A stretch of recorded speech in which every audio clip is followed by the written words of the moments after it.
Good morning, students. Welcome back for a new session on alkyl and aryl halides. This is part 1. इससे पहले हमने alkanes को discuss किया है। साथ ही एल्काइन्स के कुछ टॉपिक्स डिस्कस किए थे। उसके बाद एराइल ये एरीन की केमिस्ट्री, बेंजीन और बेंजीन के डेरिवेटिव्स की केमिस्ट्री को हमने डिस्कस किया था। इस सेक्शन में हम लोग जो डिस्कशन करेंगे उसमें हम ये देखेंगे कि एल्किल हैलाइड्स क्या होते हैं, उनका नोमेनक्लेचर बहुत शॉर्ट में हम लोग इसको देखेंगे क्योंकि नोमेनक्लेचर आप लोग ऑलरेडी एल्केन सेक्शन में पढ़ चुके हैं। नोमेनक्लेचर के जो भी रूल्स और रेगुलर रूल्स वगैरह हैं वो एल्केन की भांति या नॉर्मल जो हाइड्रोकार्बन्स में हमने पढ़े थे उसकी तरह से यहाँ पर आपको वो रूल अप्लाई करने हैं।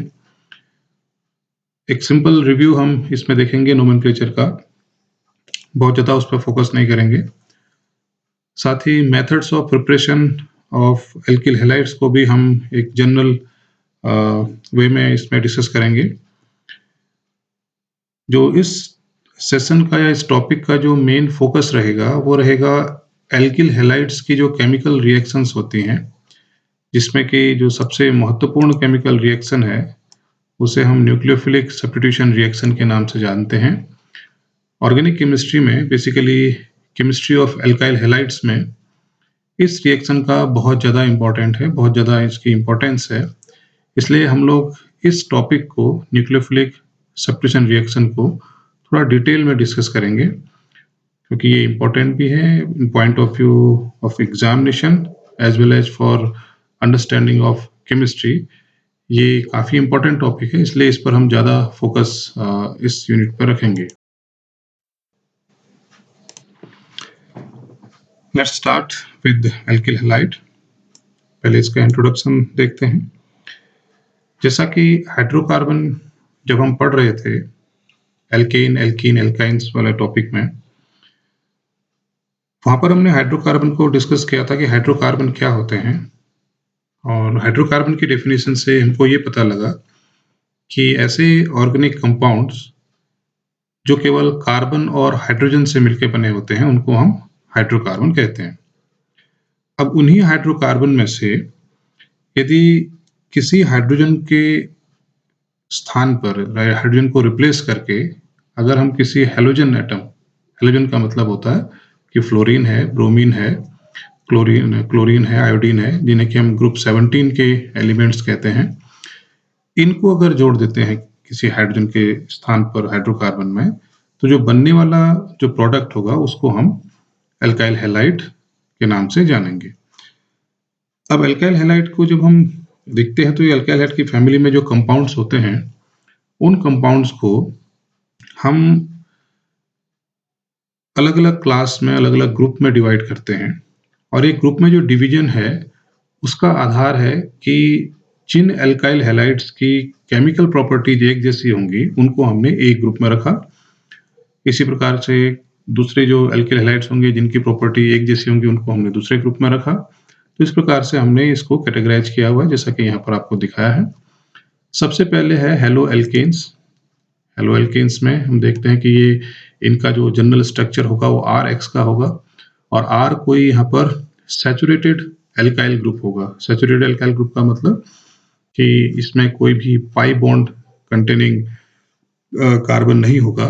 इसका एग्जाम्पल जैसा है कि CH3 CH2X, यानी कि इसको हम इथाइल हैलाइड कहेंगे। X माने अगर X कोई हैलोजन है तो इस हैलोजन से के करस्पॉन्ड से बनने वाला जो हाइड्रोकार्बन्स के साथ जो एल्किल हैलाइड बनेगा उसे हमने यहाँ पर इथाइल हैलाइड के नाम से जाना। इसी प्रकार से अगर यहाँ पर मिथाइल ग्रुप जुड़ा होगा जिस पे कोई X लगा होगा तो उसे मिथाइल हैलाइड कहेंगे। हैलाइड को भी जब फ्लोरीन होगा तो उसे हम मिथाइल फ्लोराइड कहेंगे। मिथाइल अगर क्लोरीन होगा तो मिथाइल क्लोराइड कहेंगे। इसी प्रकार ब्रोमीन है तो मिथाइल ब्रोमाइड कहेंगे और मिथाइल आयोडाइड कहेंगे। जो भी हैलोजन यहाँ पर रिप्लेस होगा, जो भी हैलोजन आप यहाँ रखेंगे उसके करस्पॉन्ड उसका नेमिंग आप दे सकते हैं। सिमिलरली दूसरी क्लास जो आती है वो है विनाइल हैलाइड। विनाइल हैलाइड उन एल्किल हैलाइड्स को कहते हैं जिनमें हैलोजन जो एटम होता है वो किसी sp2, अब ये जो कार्बन है ये sp2 कार्बन है, sp2 हाइब्रिडाइज्ड कार्बन से जब जुड़ा होगा तो ऐसे हैलाइड को हम विनाइल हैलाइड कहते हैं। ये जो CH2 या C double bond C group, CH2 double bond C जो ग्रुप होता है, फंक्शनल ग्रुप जो होगा, उसे विनाइल ग्रुप कहते हैं। विनाइल, जैसे ये हैलाइड दिख रहा है आपको, CH2 डबल बॉन्ड CHX, अगर मैं X को यहाँ पर Cl करता हूँ तो ये जो ग्रुप है ये विनाइल ग्रुप है, इसे हम विनाइल क्लोराइड के नाम से भी जानते हैं। इसी प्रकार से तीसरा जो क्लास आता है उसे कहते हैं एलाइल हैलाइड। अब एलाइल ग्रुप किसे कहते हैं कि अगर किसी डबल बॉन्डेड सिस्टम के साथ, जैसा कि दिख रहा है C डबल बॉन्ड C है, इसके बाद एक कार्बन है, तो ये जो यूनिट बनती है इतनी, इसे हम एलाइल ग्रुप कहते हैं। इस एलाइल ग्रुप में जो sp3 कार्बन होगा, उस sp3 कार्बन के साथ अगर कोई X यानी कि हैलोजन जुड़ा रहता है तो इसे हम एलाइल हैलाइड कहते हैं, जैसा कि यहाँ पर दिख रहा है, ये एलाइल हैलाइड है। Similarly benzyl halide, aromatic compound जो होता है उसे हम, बेंजीन जब होता तो उसका अगर कोई समूह होता तो उसे हम फेनिल समूह, फेनिल ग्रुप कहते हैं। उसी बेंजीन से अगर एक CH2 जुड़ जाए तो ये जो समूह बनेगा, इस समूह को हम बेंजाइल ग्रुप कहते हैं। और बेंजाइल कार्बन के साथ, ये sp3 कार्बन है, बेंजाइल कार्बन के साथ कोई हैलोजन जुड़ता है तो इसे हम बेंजाइल हैलाइड के नाम से जानते हैं। अब इस हैलोजन को आप रिप्लेस कर सकते हैं, अगर यहाँ फ्लोरीन हो जाए तो ये बेंजाइल फ्लोराइड हो जाएगा। सिमिलरली यहाँ पर क्लोरीन हो जाए तो बेंजाइल क्लोराइड, ब्रोमीन होगा तो benzyl bromide, and so on. Last category आती है एराइल हैलाइड्स की। एराइल हैलाइड्स वो होते हैं जहां पर हैलोजन डायरेक्टली किसी एरोमेटिक रिंग से जुड़ा हो, जैसा कि दिख रहा है, बेंजीन के साथ कोई हैलोजन जुड़ जाए तो इसे हम एराइल हैलाइड के नाम से जानते हैं। अगर यहाँ क्लोरीन हो तो इसे क्लोरोबेंजीन भी कहेंगे, ब्रोमीन हो जाएगा तो ब्रोमोबेंजीन, आयोडीन तो आयोडोबेंजीन, इस तरह से हम इसको नेमिंग देते हैं। या फिर बेंजीन का कोई डेरिवेटिव होगा तो उसके करस्पॉन्ड उसकी नेमिंग हम इसको दे सकते हैं। नोमेनक्लेचर पर आते हैं।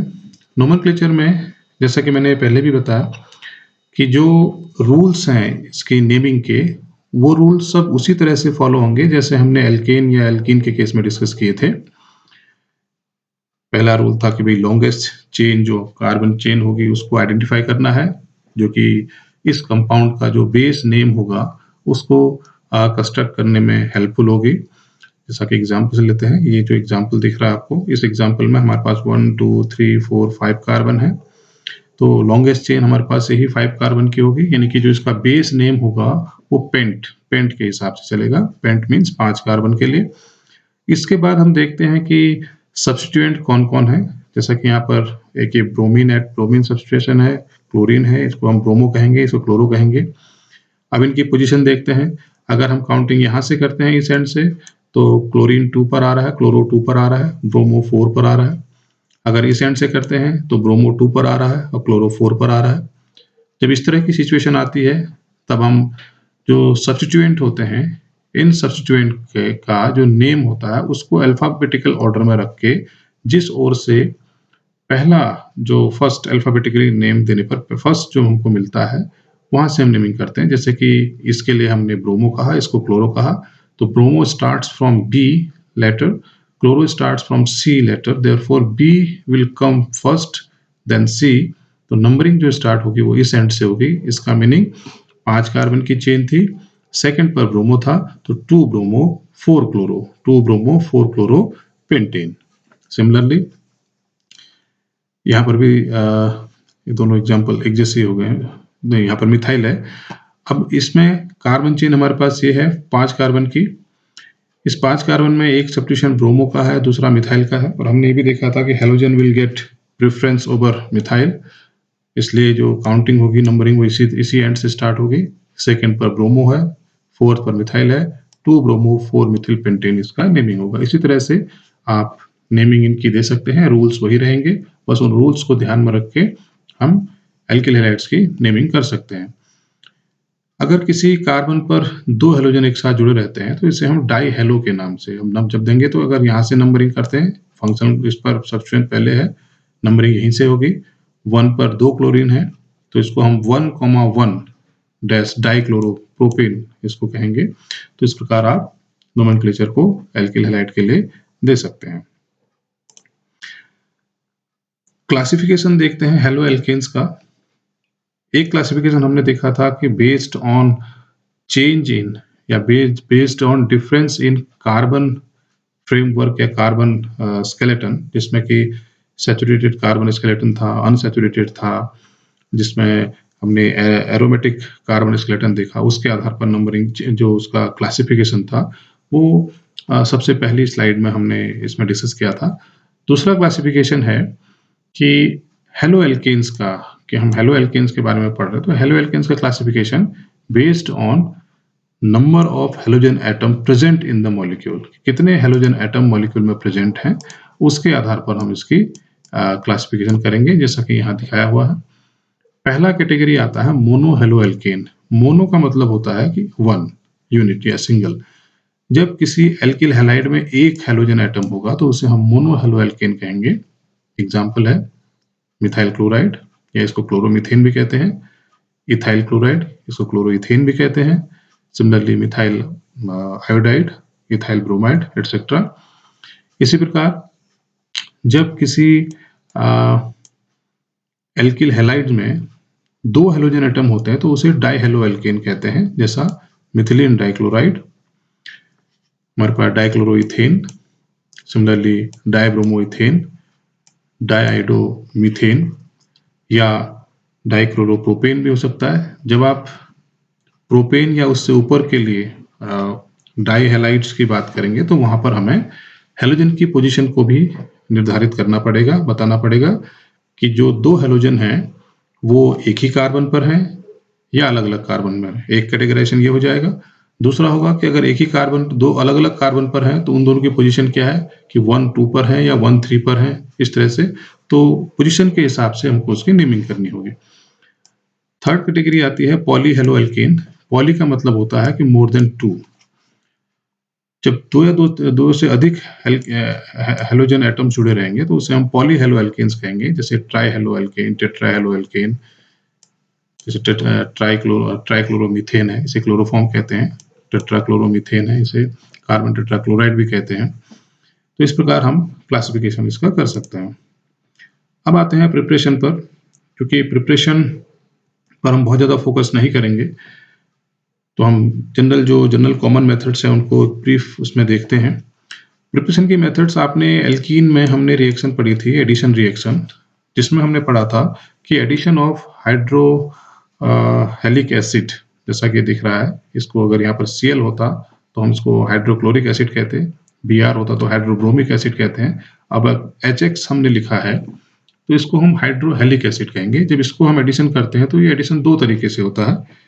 एक एडिशन तो हमने पढ़ा था कि जो मार्कोनिकॉफ रूल के अकॉर्डिंग होता है, जिस रूल के according negative part of the reagent means ये हेलोजन डबल बॉन्डेड कार्बन के उस कार्बन पर ऐड होगा जिस कार्बन पर लेस नंबर ऑफ हाइड्रोजन होंगे, मींस इस कार्बन पर 2 कार्बन पर, तब बनेगा ये 2 हेलो प्रोपेन। जब उसी 1 प्रोपेन की रिएक्शन हम उसी HX के साथ लाइट की प्रेजेंस में कराते तो यहाँ पर पेरोक्साइड इफेक्ट या क्रैश इफेक्ट आप कहते हो इसे, इसमें एंटी मार्कोनिकॉफ प्रोडक्ट बनते हैं। और एंटी मार्कोनिकॉफ प्रोडक्ट मींस क्या होगा कि नेगेटिव पार्ट उस कार्बन से जुड़ जाएगा जिस पर ज्यादा नंबर ऑफ हाइड्रोजन होंगे, जैसा कि यहाँ पर दिख रहा है। तो इससे भी हमको एल्किल हैलाइड मिलेगा। ये 2 हेलो प्रोपेन है, ये 1 हेलो प्रोपेन हो जाएगा। अब जो भी आप हेलोजन एटम लेंगे उसके करस्पॉन्ड ये उसकी नेमिंग हो जाएगी। अगला जो इसका मेथड है वो है nucleophilic substitution of on alcohol. Alcohol पर न्यूक्लियोफिलिक सब्स्टिट्यूशन हम कराएंगे। अब न्यूक्लियोफिलिक सब्स्टिट्यूशन चूंकि हमको एल्काइल हैलाइड बनाने हैं, हेलोजन को हमको उस पर जोड़ना है, जैसा कि दिख रहा है। सब्स्टिट्यूशन का मतलब होता है कि प्रतिस्थापन। अब प्रतिस्थापन अगर हमको यहाँ पर कराना है तो प्रतिस्थापन करा के हमें अगर हेलोजन को लाना है तो इस OH को हमें हेलोजन से रिप्लेस करना है। अब न्यूक्लियोफाइल क्या होते हैं, ये किस तरह से होता है, ये तो हम आगे देखेंगे।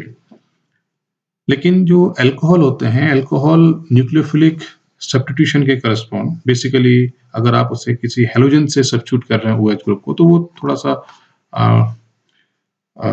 आसानी से होने वाली रिएक्शन नहीं है। इसलिए इस तरह की रिएक्शन के लिए हमको कोई सपोर्टिंग एजेंट, जिसे कि आप कैटलिस्ट का नाम देते हैं, वो चाहिए होता है। अब ऐसा क्यों होता है, जब हम सब्स्टिट्यूशन रिएक्शन पढ़ेंगे तो वहां पर हम इसको डिस्कस करेंगे। अब हैलोजेनेटिंग जो एजेंट होते हैं अल्कोहल के लिए, उनमें फास्फोरस के ट्राइक्लोराइड्स, फास्फोरस के पेंटाक्लोराइड्स, ये बहुत ज़्यादा यूज़ होते हैं, जैसा कि आपको दिख रहा है। अल्कोहल, कोई आरओएच लिया अल्कोहल, उसकी रिएक्शन आपने PCl5 या PCl3 से कराई, तब आपको RCl मिलेगा। इसी को आप ब्रोमाइड चेंज कर दीजिए, आपको करस्पॉन्डिंग ब्रोमाइड मिल जाएगा। आयोडाइड ले लीजिए, फास्फोरस ट्रायोडाइड या पेंटायोडाइड, तो उस हिसाब से आपको करस्पॉन्डिंग आयोडाइड मिल जाएगा। सिमिलरली जब हम थायोनिल क्लोराइड के साथ, ये बहुत ही इम्पोर्टेंट रिएक्शन है कि अल्कोहल से अल्काइल हैलाइड बनाने के लिए थायोनिल क्लोराइड की रिएक्शन जब हम इसके साथ कराते हैं अल्कोहल के साथ इन प्रेजेंस ऑफ pyridine, तो यहाँ पर हमें अल्काइल हैलाइड प्राप्त होते हैं। अब इसको भी हम रिएक्शन को डिस्कस करेंगे। सिमिलरली टोसाइल क्लोराइड इन pyridine है। इसके अलावा जो मिनरल एसिड है जैसे कि HCl है, उसकी रिएक्शन हम जब जिंक क्लोराइड की प्रेजेंस में कराते हैं इसके साथ अल्कोहल के साथ, तब भी हमें अल्काइल हैलाइड मिलते हैं।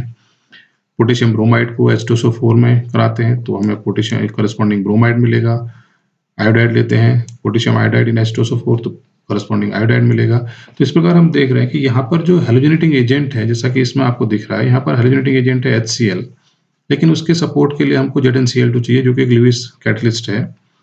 सिमिलरली KBr, जब हमने ब्रोमाइड को कराना है सब्स्टिट्यूट KBr को लेके, तब हमने एक स्ट्रॉन्ग एसिड H2SO4 को लिया। तो इस प्रकार से ये जो कैटलिस्ट हम ले रहे हैं, वो कैटलिस्ट इस OH ग्रुप के साथ रिएक्शन कंबाइंड होके इसको एक अच्छा लीविंग ग्रुप बनाते हैं। अब लीविंग ग्रुप क्या होता है, ये इसके नेक्स्ट स्लाइड में हम लोग देखेंगे। अगली जो प्रिपरेशन की टेक्निक है वो फोटोकेमिकल हैलोजिनेशन ऑफ एल्केन है।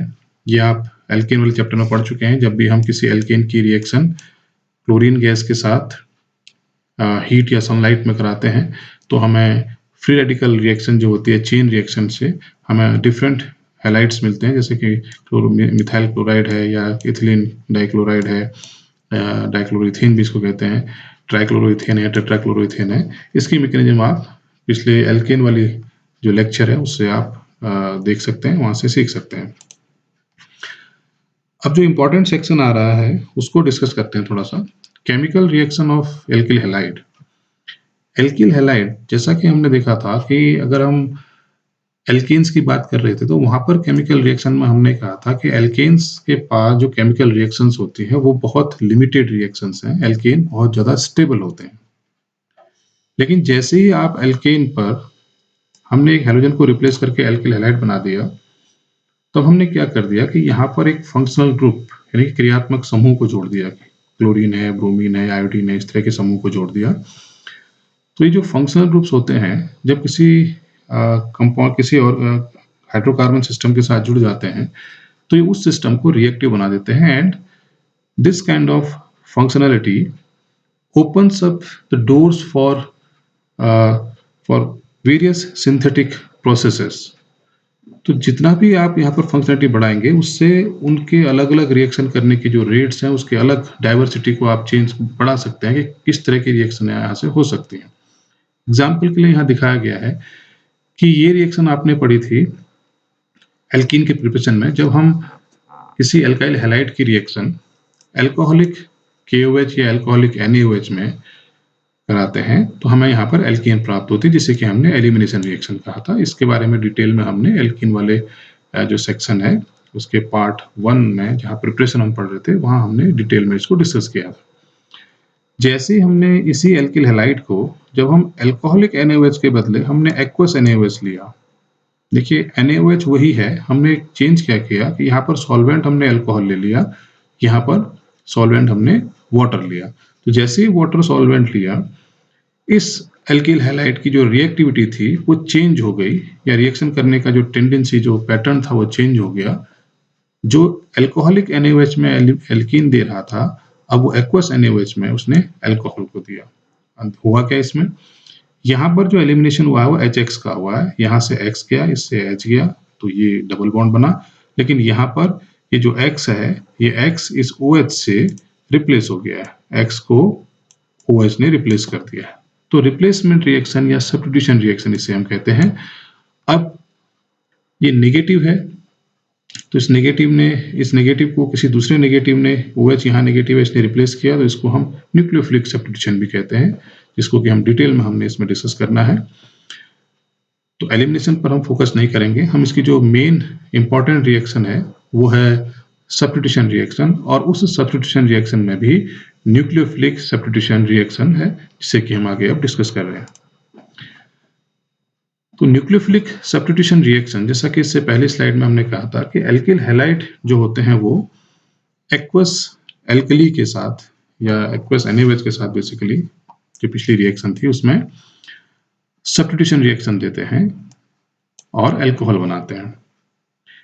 क्वेश्चन ये है कि जो एल्किल हैलाइड्स हैं ये सब्स्टिट्यूशन रिएक्शन क्यों देते हैं, या इनकी केमिकल रिएक्टिविटी इस तरह की क्यों है। जैसा कि इससे पहले भी हमने कहा था कि जैसे ही किसी हाइड्रोकार्बन में आप किसी फंक्शनल ग्रुप को जोड़ देते हैं तो वो उसकी रिएक्शन करने की टेंडेंसी को मल्टीपल टाइम्स बढ़ा देता है, और जिस कारण से हम उन कंपाउंड्स को किसी दूसरे कंपाउंड में आसानी से कन्वर्ट कर सकते हैं। एल्किल हैलाइड के केस में आपको जैसा यहाँ पर दिख रहा है कि जो हैलोजेंस होते हैं वो इलेक्ट्रोनेगेटिव होते हैं, हाईली इलेक्ट्रोनेगेटिव होते हैं, 17 ग्रुप के एलिमेंट हैं। तो हैलोजन और ये कार्बन जो है, कार्बन और हैलोजन के बीच में जैसा आप देखते हैं, कार्बन के बाद नाइट्रोजन, फिर ऑक्सीजन, फिर सल्फर आता है।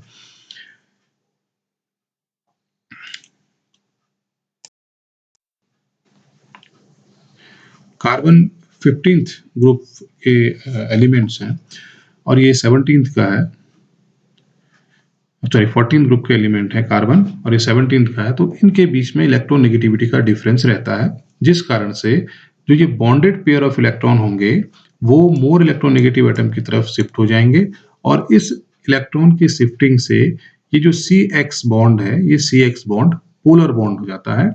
यहाँ पर चार्ज का सेपरेशन हो जाता है, इलेक्ट्रॉन डेंसिटी सेपरेट हो जाती है। हैलोजन के आसपास इलेक्ट्रॉन डेंसिटी ज्यादा, इसलिए ये नेगेटिव कैरेक्टर का, कार्बन के पास इलेक्ट्रॉन डेंसिटी कम, इसलिए ये पॉजिटिव कैरेक्टर का। अब देखते हैं कि अगर किसी नेगेटिव न्यूक्लियोफाइल का मतलब होता है कि एक ऐसी स्पीसीज जो न्यूक्लियस यानी कि पॉजिटिव चार्ज की ओर जिसकी एफिनिटी होती है, जो पॉजिटिव चार्ज की ओर आसानी से अट्रैक्ट हो जाती है, उसे हम न्यूक्लियोफाइल कहते हैं। अब सिंस ये कार्बन पॉजिटिव है और अगर हम इसके इस मॉलिक्यूल के पास अगर किसी न्यूक्लियोफाइल को लेके आते हैं तो नेचुरली ये न्यूक्लियोफाइल इस कार्बन की तरफ अप्रोच करेगा, और अगर इसकी रिएक्टिविटी सफिशिएंट है इस मॉलिक्यूल के करस्पॉन्ड, इस कार्बन के करस्पॉन्ड, तो ये न्यूक्लियोफाइल इस X को, हैलोजन को यहाँ से रिप्लेस कर देगा। तो इस प्रकार की जब रिएक्शन होती है जहां पर कि न्यूक्लियोफाइल किसी हैलोजन को यहाँ रिप्लेस कर रहा है एल्किल हैलाइड में, तो इसे हम न्यूक्लियोफिलिक सब्स्टिट्यूशन रिएक्शन कहते हैं। अब इस न्यूक्लियोफिलिक सब्स्टिट्यूशन रिएक्शन क्यों होती है एल्किल हैलाइड में, उसके लिए एक रीजन ये भी है कि जो हैलोजन होते हैं वो being a more electronegative element, ये नेगेटिव चार्ज को अपने ऊपर स्टेबलाइज रख सकते हैं, अपने ऊपर होल्ड कर सकते हैं, इसलिए ये X नेगेटिव की फॉर्म में आसानी से छोड़ के जा सकते हैं। अब X बराबर क्या क्या हो सकता है, क्योंकि हैलोजन में हम देखते हैं कि फ्लोरीन भी होता है, क्लोरीन भी है, ब्रोमीन भी है, आयोडीन भी है, स्टैटिन भी है। तो इनमें से कौन से जो हैलोजेंस हैं वो इस तरह की रिएक्शन करने के लिए ज़्यादा ससेप्टेबल हैं या ज़्यादा फेवरेबल हैं, वो हम लेटर कोर्स में आगे डिस्कस करेंगे।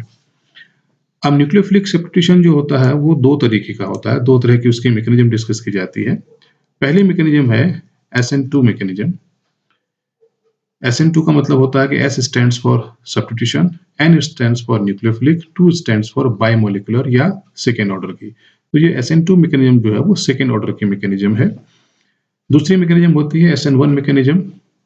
S stands for substitution, N for nucleophilic, 1 stands for first order. तो यहाँ पर जो न्यूक्लियोफिलिक सब्स्टिट्यूशन होता है वो फर्स्ट ऑर्डर का होता है। आगे देखेंगे किस तरह से SN2 सेकेंड ऑर्डर की है, किस तरह से SN1 फर्स्ट ऑर्डर की है।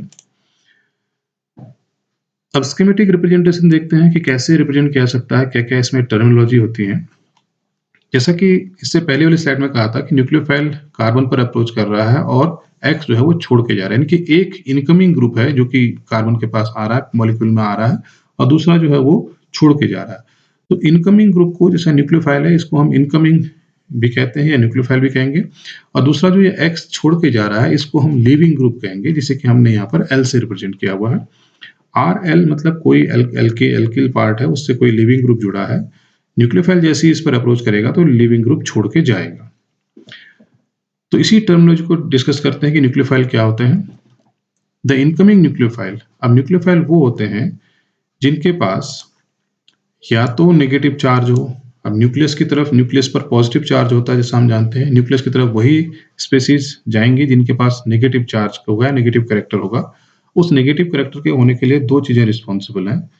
एक तो है कि उसके पास नेगेटिव चार्ज होना चाहिए, और यदि अगर नेगेटिव चार्ज नहीं है, वो कोई न्यूट्रल स्पेसीज है, तो उसके पास लोन पेयर ऑफ इलेक्ट्रॉन होने चाहिए, क्योंकि लोन पेयर ऑफ इलेक्ट्रॉन भी नेगेटिव कैरेक्टर को उसके चारों ओर नेगेटिव कैरेक्टर डेवलप कर देता है। एग्जाम्पल्स हैं जैसे ये एजाइड आयन है, एसिटेट आयन है, साइनाइड है, आयोडाइड है, ब्रोमाइड है, क्लोराइड आयन है, हाइड्रोक्साइड है, मिथॉक्साइड है।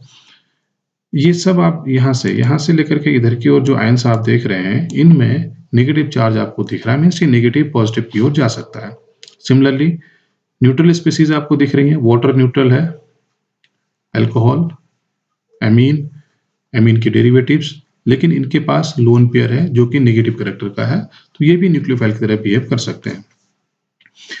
अब न्यूक्लियोफाइल जैसा कि OH यहाँ पर दिख रहा है आपको, OH को हमने OH को न्यूक्लियोफाइल कह रहे हैं, और OH को ही इससे पहले हमने बेस भी कहा था।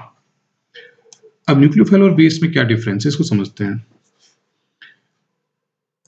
एक स्टेटमेंट दिया जाता है कि all the basis are nucleophile but all nucleophiles may और may not be behave like a base. मतलब कि सारे के सारे जो बेस होते हैं वो न्यूक्लियोफाइल की तरह बिहेव कर सकते हैं, लेकिन इसका रिवर्स कि न्यूक्लियोफाइल, सारे के न्यूक्लियोफाइल बेस होंगे, ये जरूरी नहीं है। तो बेस के लिए डेफिनेशन दी जाती है कि बेस वो होते हैं जिनके चारों ओर electron density, negative charge density ज्यादा हो, वो बेस होते हैं। और न्यूक्लियोफाइल वो होते हैं जो आसानी से पोलराइज भी हो जाते हैं, जिनका कि स्पेस यानी कि जिनके इलेक्ट्रॉन डेंसिटी रिलेटिवली कम हो, जैसा कि यहाँ पर दिख रहा है एग्जाम्पल से। OH है, CH3O नेगेटिव है, फिर आइसोप्रोपोक्साइड आयन है, फिर टर्सरी ब्यूटॉक्साइड आयन है। अगर हम यहाँ से इसकी ओर जाते हैं तो आप देख रहे हैं कि ऑक्सीजन के एटम पर इलेक्ट्रॉन डेंसिटी बढ़ रही है। कैसे? क्योंकि जो मिथाइल ग्रुप होते हैं, जो एल्काइल ग्रुप होते हैं, वो इंडक्टिव इफेक्ट्स के कारण इलेक्ट्रॉन डोनेशन का उनका इफेक्ट रहता है, तो इस पर इलेक्ट्रॉन डेंसिटी को बढ़ाएंगे। तो इलेक्ट्रॉन डेंसिटी बढ़ जाएगा तो ये बेसिक नेचर का ज्यादा होगा, मतलब कि इलेक्ट्रॉनिक चार्ज को रिलीज करने के लिए या प्रोटॉन के साथ किसी इलेक्ट्रोपॉजिटिव के साथ इंटरेक्ट करने के लिए या प्रोटॉन को खींचने के लिए हाईली ससेप्टेबल होगा। इसी के रिवर्स में अगर आते हैं तो न्यूक्लियोफिलिसिटी यहाँ की ओर बढ़ जाएगी, यानी कि न्यूक्लियोफाइल के लिए जो इलेक्ट्रॉन डेंसिटी है वो बहुत उसका जो वॉल इलेक्ट्रॉन डेंसिटी है वो कम होना चाहिए कंपैरेटिवली बेस के कंपैरिजन में। लिविंग ग्रुप देखते हैं। लिविंग ग्रुप जैसा कहा कि जो छोड़ के जाने वाला ग्रुप है। अब लिविंग ग्रुप कौन होगा? जैसा एल्किल हैलाइड में हमने कहा था कि जो एल्किल हैलाइड का जो C और X बॉन्ड है वो पोलर क्यों है? Because of electronegativity difference. Halogen जो इलेक्ट्रॉन विड्रॉइंग ग्रुप होते हैं वो इलेक्ट्रॉन को अपनी ओर खींच लेते हैं। इसका मतलब लिविंग ग्रुप को इलेक्ट्रॉन विड्रॉइंग होना चाहिए। और लिविंग ग्रुप छोड़ के जाने के बाद, जैसा कि यहाँ दिख रहा है, अगर छोड़ के जाता है तो इस पर जो नेगेटिव चार्ज डेवलप होता है, उस नेगेटिव चार्ज को स्टेबल होने के लिए अगर उसमें कुछ ऐसे फैक्टर्स दिख रहे हैं तो वो अच्छा लिविंग ग्रुप हो जाता है। अभी डिस्कस करेंगे इसको। जो अच्छे लिविंग ग्रुप होते हैं वो वीक बेस होंगे और हाईली पोलराइजेबल होंगे। यानी कि वीक बेस, क्योंकि बेस जो होगा, बेस अच्छे न्यूक्लियोफाइल भी होते हैं। अगर अच्छा बेस होगा तो अच्छा न्यूक्लियोफाइल भी होगा, तो छोड़ के नहीं जाएगा। इसलिए वीक बेस जो होगा वो अच्छा न्यूक्लियोफाइल नहीं होगा, इसलिए वो आसानी से पोलराइज हो जाएगा। अब जैसे यहाँ दिखाया हुआ है कि अगर ये लिविंग ग्रुप मान लेते हैं, ये अगर लिविंग ग्रुप L नेगेटिव की जगह ये होता है, तो इसका जो नेगेटिव चार्ज है वो रेजोनेंस में इस तरह से अपने आप को स्टेबलाइज कर सकता है। जैसे कि ये ट्रिफ्लेट आयन है, ट्राइफ्लोरो मीथेन सल्फोनेट, ये ब्रोसिलेट है, para promo benzene sulphonate. Similarly ये टोसाइलेट है, पैराटोल्विन सल्फोनेट, ये बेंजीन सल्फोनेट है, ये मीथेन सल्फोनेट है। इन सब में एक जैसा पैटर्न आपको दिख रहा है, वो स्टेबल है। आयोडाइड है, ब्रोमाइड है, ट्राइफ्लोरोएसिटेट आयन है, वाटर है, क्लोराइड है, फ्लोराइड है और एसिटेट आयन है। तो ये इस तरह से आप देख रहे हैं कि किस किस लिविंग, कौन सा ये जो हमने ऑर्डर दिखाया हुआ है, ये लीविंग ग्रुप यानी गुड लीविंग ग्रुप, ये जो लीविंग ग्रुप है ट्रिफ्लेट, ये सबसे अच्छा लीविंग ग्रुप है, और जो एसीटेट लीविंग ग्रुप है वो सबसे पुअर लीविंग ग्रुप है, ये आसानी से छोड़ के जाने वाला नहीं है। सिमिलरली फ्लोराइड है। तो ये लिविंग ग्रुप के बारे में हमने आज डिस्कस किया। नेक्स्ट स्लाइड में, नेक्स्ट सेशन से हम लोग अब इसके जो स्पेसिफिक है कि SN1 रिएक्शन क्या है, SN2 रिएक्शन क्या है, उसके क्या फीचर्स होते हैं, कौन कौन से ऐसे फैक्टर्स हैं जो SN1 और SN2 रिएक्शंस को अफेक्ट करेंगे। अब जैसा कि इससे पहले स्लाइड में आपने देखा था कि एक ही एल्काइल हैलाइड एलिमिनेशन भी दे रहा है और सब्स्टिट्यूशन भी दे रहा है। इट मीन्स कि जब भी सब्स्टिट्यूशन रिएक्शन होगी तो उसका कहीं न कहीं कॉम्पिटिशन रहेगा एलिमिनेशन से। तो एलिमिनेशन वर्सेस सब्स्टिट्यूशन भी हम इसमें देखेंगे। तो ये कुछ 1-2 सेशन तक ये डिस्कशन चलता रहेगा।